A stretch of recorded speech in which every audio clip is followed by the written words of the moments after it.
कहते हैं बिना प्रेम पावे नहीं चे करोड़ समाधि ला। और इस प्यार को जागृत करने के लिए, इस प्यार को आप परमात्मा के प्रति बढ़ाने के लिए आपका जो ट्रीटमेंट चल रहा है, ये सारा जो उपचार है परमात्मा में प्यार बढ़ाने का। जितना भी प्यार आपका भगवान में बढ़ जाएगा, उसके बाद आपको संसार में उस मालिक के अतिरिक्त कोई नजर नहीं आएगा। और वो मालिक कैसा है, कौन है, उसको नहीं जानते। इसलिए परमात्मा ने यही कहा है कि मम संत मुझे जान मेरा ही स्वरूपम।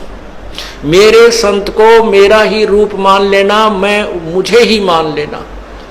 जैसे गुरु भगवान नहीं है, गुरु तो भगवान को मिलाने का, प्राप्त करवाने का एक मीडिया है, लेकिन वो पूर्ण परमात्मा का कृपा पात्र है। उसको परमात्मा को पाने के लिए हमारे को गुरु जी को भगवान मानना पड़ेगा। और भगवान मान के वो रिहर्सल करनी है, हमने वो प्रैक्टिकल करना है कि जब हम पूर्ण परमात्मा के सामना होगा कहीं वहां कोई गलती ना बन जावे। यही जो गलतियां हो लें अपनी सुधारना, और फिर अंत में ये पक्के हो जावा कि यह गलती फिर आगे नहीं होनी चाहिए। अब जैसे आप शरीर छोड़ोगे, जो भक्ति नहीं कर रहे उनके साथ तो वह ब्राह्मण माटी होगी, यम के दूध देखते कालजा पाटेगा उनका। और आपको परमात्मा स्वयं इस दास के रूप में खड़ा पाओगा, क्योंकि आप मुझे पहचानते हो, मेरी शक्ल को पहचानते हो। भगवान आपको वहां मिलेगा और आपको साथ लेकर के ऊपर जाएगा। तो आपको ऐसा लगेगा जैसे सत्संग में जा रहे हैं। वहां पर भी ऐसे ही मेले भरे होंगे, परमात्मा की लीला होगी, और वहां फिर तुम कोई गलती कर दोगे, क्योंकि यहाँ परमात्मा बहुत समय तक आपको फिर रखता है। इस 21वें ब्रह्मांड में एक, यहाँ इस एक ब्रह्मांड में अलग स्थान है परमात्मा, वहां भी आपकी पूरी ट्रेनिंग लेगा। और वहां फिर ऐसे जैसे सत्संग में आते हो, यहाँ भी इधर उधर का कोई गलती कर दोगे तो ये तो एक प्रैक्टिकल हो रहा है, और वहां हो जाएगा ओरिजिनल एग्जाम आपका, तो वहां से फिर पटकने पड़ोगे यहीं पर। उसमें इतना सुख जरूर हो जाएगा कि कई सैकड़ों मनुष्य जन्म में मिल सकते हैं, पार नहीं हो सकते।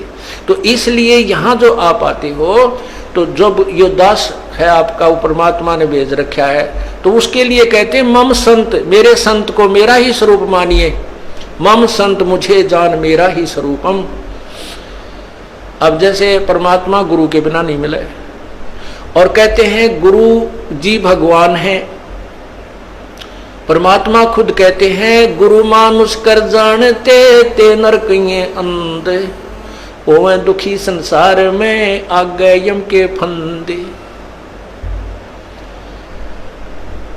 अब गुरु गोविंद कर जानियो, गुरु जी को भगवान मान कर चलियो, और रहियो शब्द समाए, वचन में, वचन के अंदर चलना, उसके आज्ञा का पालन करते रहना।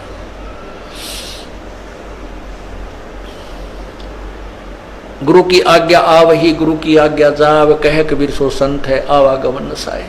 तो यहां हमने जैसे एक मैथमेटिक्स के अंदर गणित में एक प्रश्न आता है ब्याज का, तो उसमें मूलधन निकालना होता है, और मूलधन निकालने के लिए पहले हमने दर कैलकुलेट करनी पड़ती है।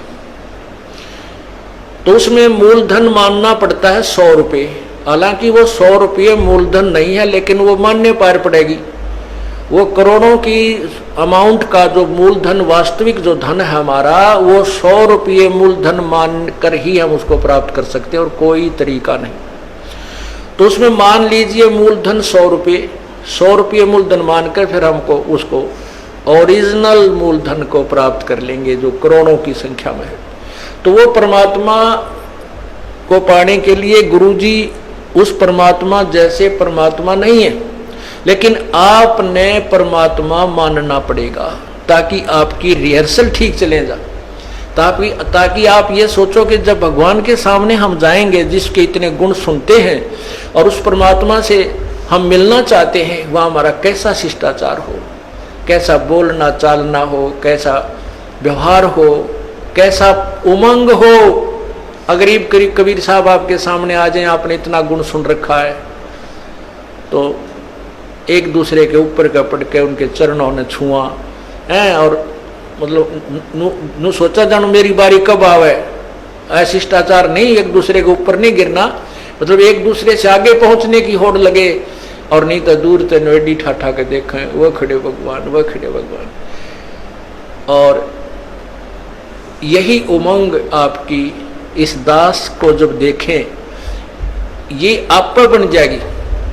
ये ज्ञान ऐसा है कि आपको फिर कुछ भी दिखाई नहीं देगा, ये दास दिखाई देगा, और तब आपका प्रेम परमात्मा में दृढ़ बन जाएगा। आपकी यहाँ जो भी है, ठीक है, संतान संपत्ति जो भी है वो आपको अस्थायी नजर आएगी, और हम यहाँ अपना कर्तव्य करने आए हैं, ये भी पूरा करना है।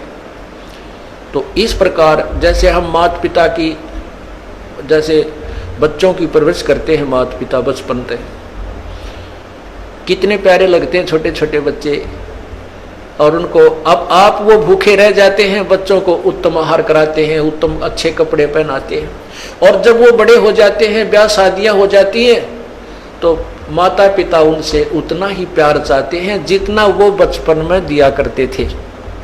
अब हम उतना प्यार उनको नहीं दे पाते, ये भी हम पाप कमा लेते हैं। बूढ़े आदमी ने कुछ नहीं चाहिए, सारे शौक खत्म हो जाते हैं उसके बुढ़ापे में, और हमारे भक्त बीड़ी शराब मांस तम्बाकू को मुँह त्याग देते हैं, तो बिल्कुल नहीं छूते, वो केवल प्यार के भूखे होते हैं।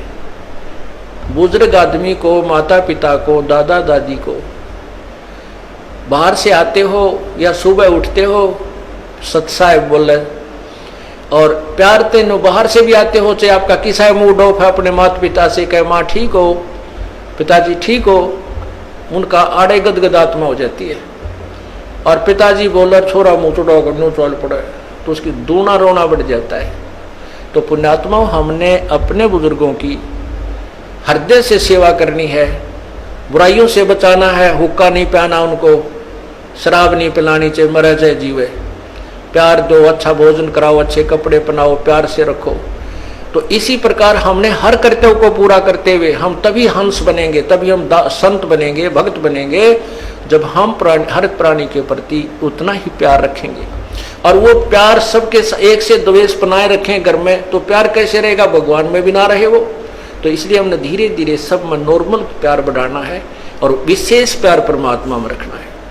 जो पति भरता पति से राती, आन पुरुष नहीं भावे, बसे पी हर में सुरत प्रीतम में, ऐसे ध्यान लगावे।